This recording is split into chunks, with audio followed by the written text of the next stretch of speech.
out that we live in a time of deep inequality.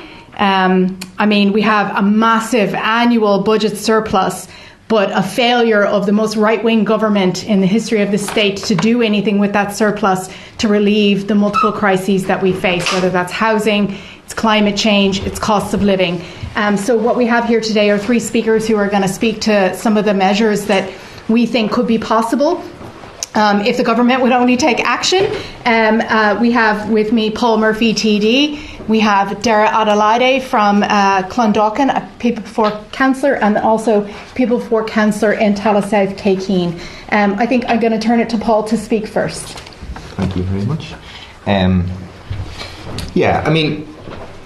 I think for many people there's kind of a conundrum in their life, which is that they're told that they live in one of the richest countries on earth, and yet most people struggle. Many people, almost half the population, struggles to put enough food on the table to feed their kids and have to make sacrifices. Huge number of people struggle to find childcare places for their kids, and then if they manage to find them, to find the money to pay for it. People struggle to get necessary operations in hospital. People struggle and fight very hard to get appropriate education for their children with additional needs. People struggle to pay the bills. And people ask themselves, how can this be the case? How can it be the case that we have such a wealthy country and yet so many people struggle, so many things, so many public services don't seem to work properly? And what our budget is about explaining why that is currently the case, and explaining how things can be very, very fundamentally different. And the answer in terms of why this can be the case is because we're living in a society that is enormously unequal, where the two richest people in this country have more wealth than the bottom 50% of Ireland's population. Where, yes, more and more wealth is being created, but that is overwhelmingly concentrated in the hands of the very, very richest in our society, and where we have a government that represents the interests of those who are profiting from the crises affecting our people, as opposed to those who are suffering, representing the developers, corporate landlords, representing the profiteering corporations, representing those who are getting rich off of the cost of living crisis, off of the housing crisis, off of the health crisis, for example. And in the run-up to this budget, there's no clearer illustration of the class interest that the government serves than their message to ordinary people is to say we cannot afford further cost of living supports. We're getting rid of all of these so-called one-off payments, the energy credits. We're getting rid of the cuts to college fees. We're going to jack up prices for ordinary people, while simultaneously handing well over €500 million to some of the wealthiest corporations in the world in terms of the VAT cut for hospitality, the likes of McDonald's, Burger King and others benefiting from that. That shows the priorities of this government. Our budget is framed as an eco-socialist alternative, where the interests of ordinary people, working people, are put forward, and we reject the idea of running our society and our economy for the interests of those who profit. And it's about giving a glimpse of how things can be fundamentally different. I'll run through some of the, it's a long budget document, it's a comprehensive budget document. There are hundreds of measures amounting to 53.5 billion euros worth of additional spending and 60 billion euros worth of additional taxation. So I'm not going to go through each of those line items. To highlight three measures that give a glimpse of what we're trying to do in the budget, and then quickly headline before stopping. Three headline things that we want to draw attention to is the proposal for a €500 energy credit for all households, which would be funded directly by an energy levy on data centres. So this is about saying that it is more important, and we as a society should prioritise people being able to heat their homes, being able to have the lights on, rather than big tech corporations and their voracious appetite for our energy. So we are able to continue to protect people with a €500 energy credit by placing an extra energy levy on data centres.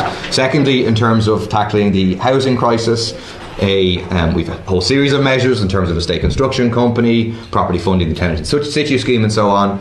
But a new measure we're proposing is a punitive, use it or lose it, vacant homes tax of €1,000 a month. There's tens of thousands, there's at least 50,000 homes vacant for 6 years or more. In total, it's about 150,000 homes that are vacant according to the census. It is a crime in a time of over 5,000 children growing up in emergency accommodation that these homes are left empty. We want these to be brought back into use, and therefore this year we're proposing €1,000 a month, deliberately punitive tax to create pressure on those who own these properties to sell them or to bring them back into use themselves. And then the third measure I just highlight is a €9 billion wealth tax. This is levied on multimillionaires. It's a multimillionaires tax. It's a tax on net assets exceeding €5 million. So the very richest people in our country being subject to a wealth tax in order for us then to be able to fund free childcare, free public transport, investment in the creation of a national health service, and so on. Just very, very briefly, in terms of mentioning some of the kind of the other key measures and the major measures in terms of taxation and expenditure, we propose and show how it can be done to abolish the USC for all workers earning less than €100,000, to introduce a living wage of €17 an hour, to end poverty rates for pensions and social protection payments, creating a floor of €350 per week for all those payments, and an additional €50 a week cost of disability payments, to increase child benefit by 20%, increase child support payment. And in terms of taxation measures to fund all of these, and the measures in terms of public services, in terms of retrofitting, is to introduce a millionaires tax, as I've mentioned, or a multimillionaires tax, as I've mentioned, to introduce 4 new tax bands on top earners, people earning over €100,000, to raise €4 billion, to increase rates of PRSI for employers, which still leave us below the European average, to raise over €4 billion, and to raise corporation tax to 20% for large corporations and close tax avoidance loopholes, to raise €20 billion, and to introduce a financial transaction tax to raise €6 billion. There's obviously loads and loads more there. I might leave it there for now and allow others to kind of elaborate on some of the particular areas and then take questions. Thanks very much, Paul. I think we're going to turn it over to Councillor Kay Keane to particularly talk about the housing situation and what we have in our budget to address that we think the government could bring in immediately. Thanks, Jess. I just want to say, as we sit here today, there are 16,300 people and families in emergency accommodation, including 5,145 children. What a damning indictment on this and previous governments. Fianna Fáil and Fine Gael have allowed the emergency to happen. They're relying on the private market. Investment funds were always going to fail, but they still persist in this failed model. Homes have now become a commodity. Enriching the wealthy, people before profit have a plan. We have a vision on housing that will need a government of the left to implement a way forward for all, a place to call home. There are 160,000 derelict and vacant properties here. We want to bring as many of these properties back into public ownership, starting with derelict properties that have been left to rot for years. We want to immediately acquire and renovate 10,000 of them at a cost of €2.3 billion. It would cost $230,000 per property to do this. We want to acquire 10,000 derelict properties at a cost of $2.3 million. We also want to convert and renovate abandoned commercial units for social housing, which are included in the last figures. In our budget, we explain how people before profit would partially pay for this by the introduction of a £1,000 per month tax on vacant homes in 2026. This would bring in $480 million, and if the property is not put to use, we would reform housing legislation to force a purchase of the still derelict or long-term vacant property for €1. Social housing, where the rents are linked to income, is the only way to ensure housing is affordable for all. We have long advocated for a state construction company, employing direct labour to deliver social and affordable housing. A state-funded construction company would be able to build homes, and we anticipate they will be substantially cheaper to build. In the long term, we would have an increased social housing stock, enabling us to phase out schemes that are costly and inflationary, like HAP. Additional funding will be provided to ensure we have the necessary skills to deliver our targets of up to 40,000 new construction workers to be trained. You cannot fix this housing emergency. You cannot fix this housing emergency by constantly relying on a market whose only initiative is to make profit. This is what this and previous governments have done. People and families are being left to the whims of the markets, relying on schemes such as HAP, RAS and others to ensure a secure home. The solution to ensure a secure home is to build social housing, rather than provide income for investment funds or corporate landlords. The decision to remove rent caps, remove the eviction ban, and to halt funding for the tenant in situ scheme while introducing tax incentives for those corporate landlords is testament to who this government wants to support. Not the families, not those in emergency accommodations or those who are sleeping rough. We will reinstate renter protections and increase funding for the tenant in situ scheme, HAP, and increase renter tax credits to 3,000. I am also mindful of figures and numbers. They do not show the real face of the people affected by this housing emergency. It's testament to who the government really concerned about. It's definitely not the over 16,000 people in emergency accommodation today. It's not the children whose development and mental health are being affected on a daily basis by living in one bedroom. The government protect the landlords, corporate developments and the private investors. People before profit are the party to change that. Thanks very much, Kay. And I'm going to turn it now to Councillor Dara Adelaide to talk particularly about how our budget would address both the climate crisis and the housing and energy crisis, the cost of living crisis that so many families face. Thanks, Jess. Well, I think Paul clearly highlighted at the start the vast amounts of wealth in this country that could be used, and in complete contrast with how people are actually living. The fact that we're seeing this huge wealth being generated while 84% of people are worried about the cost of living crisis isn't an accident. That fear and anxiety that people are living in is connected to the wealth, and it's actually the flip side of it. And it's been caused by consistent government policies, which, I mean, are essentially economic extremism, where they're having people living in poverty while there's people making millions of euro out of the housing crisis, out of prices going up. And I think one very clear indicator of that is electricity prices.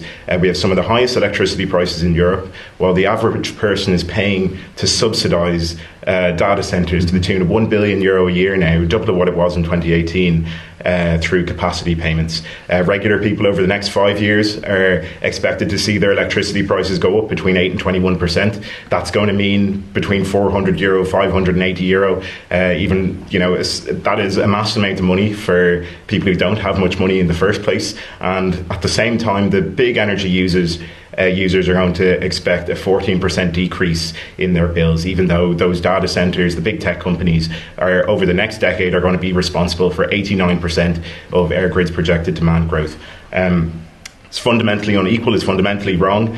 More so that in that context, the government is talking about scrapping energy credits. So we are proposing a €500 energy credit to each private household, funded by an energy levy on data centres. They're the ones who are putting costs up, and as much we've proposed a moratorium as well, they should be the ones paying for it. And as well, as it's in the press release there, we want to establish a climate action service that will use direct labour to carry out free retrofits for an extra 30,000 low BE or high energy poverty households. So that will actually bring people's energy costs down while tackling the climate crisis. Energy credits are one side of tackling the cost of living crisis, but for many people, I think the lack of action by government is the most visible. Every single time you walk in to do your weekly shop, I mean, the amount of times I've had to do a double take looking at the prices of things. The idea that we have to tighten our belts is ridiculous. People already are. Many people can't afford or skipping meals so that they can afford to put food on the table for their kids. Food poverty services are saying that demands are growing, demand for their services are growing, and the price of everything keeps going up. Wages don't keep going up in a commensurate rate, and this is for essential stuff. The market can't deliver food prices at a cost that regular people can afford. And the big retailers are putting a massive amount of pressure on small producers who are being squeezed, threatening rural sustainability. So what we want to do, we want to fund using €26 million, a pilot scheme for a publicly owned non-profit grocery service that will target those areas that are experiencing food poverty, poor nutrition. This is something that we want to operate like a state-run grocery store, delivering actually affordable groceries that cut out the profit. This is stuff people need to survive, so there shouldn't be a profit margin on it, and at the same time can offer secure jobs. And we want to fund it through a public nutrition levy on the profits of the very biggest, of the largest, the largest and most profitable food retailers and fast food chains, those making above €50 million a year. We don't have to accept food poverty. We don't have to accept energy poverty when we're living in such a well. Enough. And look, just as a last point, they're not being ambitious, and they're asking regular people to tighten their belts in spite of that wealth that's there, by proposing that they bring college fees back up, even though they're the ones who brought it down. We're proposing abolishing third level fees. I couldn't have gone to college without Susie and without those supports, and it's razor thin whether you get them or not, which locks working class people out of education. So we're proposing abolishing third level fees and doubling the maintenance grants that are available so that people can actually afford to travel, to live, to pay rent and to go to college. Thanks. Thanks very much for that, Dara. We open it up to questions. Paul, can I ask you on the energy credits? You're proposing to give them to every household in the country. So does that include second homes, holiday homes? And why are you giving them on a universal basis when the money could be better targeted to people who really need it? Yeah, so we only propose that they go to people's family homes, that second, third, fourth homes, etc. would be excluded. The reason that we think they should go to everybody is, two reasons really. One is that in general we favour universal benefits. It's like yesterday I had an engagement around, and we had the debate about the carers allowance. We're opposed to the means test for that. We favour universal benefits because actually when benefits aren't universal, they can be marginalised and then attacked over time. It's much better that we say that this is a societal benefit. So with the cost of living crisis happening, we say everybody deserves these energy credits. And secondly, because every household is experiencing the increase in energy costs. Middle class households are experiencing it. It isn't just the poorest households in the state. And then obviously, the follow on question is, but these rich people, do they deserve to be at it? Well, we tax them on the other side. So obviously if they're multimillionaires, if they have an excess of €5 million, we're imposing a wealth tax. If they're high earners earning over 100,000, we're increasing tax. So we believe in taxing income, taxing wealth, taxing profits, and then providing universal benefits. And on your headline figures, you're talking about, is it 53 billion in additional spending measures? Yes. So that is obviously an enormous amount of money at a time when a lot of the Fiscal Advisory Council, the ESRI, are warning about the risk of overheating. Have you taken that into account? Because 53 billion added into the economy could really push things over the edge. Well, the interesting thing is that we take effectively the same amount out in terms of taxation. So it's not that we're just blowing through the surpluses and the Future Ireland Fund or whatever, and we raise about 60 billion euros in revenue, and then we spend 53.5 billion euros. There is an additional 4 billion euros that we're taking out of the Future Ireland Fund, but still, if you'd included that in the figures, we're still raising more extra than we are spending. So, this budget can't be said to be inflationary. The issue is, and the difference between us and the government is who we're taxing and how we're spending the money.